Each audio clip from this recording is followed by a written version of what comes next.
પોરબંદરની પેરેડાઇઝ સુપરમાર્કેટની 60 દુકાનોની હરાજી માટે 3 પ્રયાસો નિષ્ફળ ગયા હતા. બાદમાં પાલિકા દ્વારા ભાડા અને ડિપોઝિટ ઘટાડવા સરકારને દરખાસ્ત કરવામાં આવી હતી, જેને 1.5 વર્ષ વીતી ગયા હોવા છતાં કોઈ નિર્ણય લેવાયો નથી.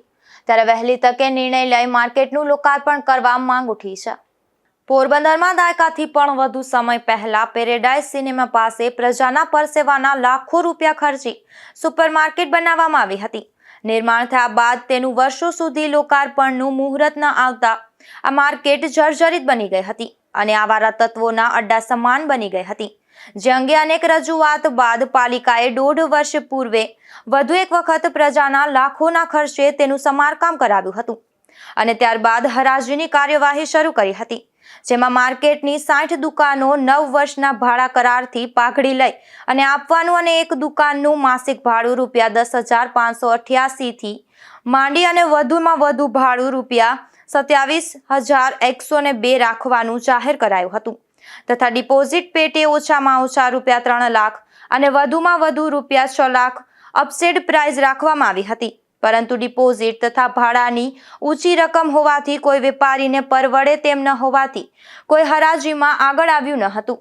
પાલિકા દ્વારા આ દુકાનોની હરાજી માટે 3 પ્રયાસો કર્યા છતાં સફળતા મળી ન હતી, જેથી પાલિકા દ્વારા સામાન્ય સભામાં નિર્ણય લઈ દુકાનોમાં ભાડા અને ડિપોઝિટ ઘટાડવા તથા ભાડા કરાર વધારવા અંગે સરકારને દરખાસ્ત કરી હતી, જેને પણ 1.5 વર્ષ થવા છતાં હજુ સુધી આ અંગે કોઈ નિર્ણય લેવાયો નથી, જેના કારણે ફરી આ માર્કેટ બિસ્માર બને તેવી સ્થિતિનું નિર્માણ થયું છે.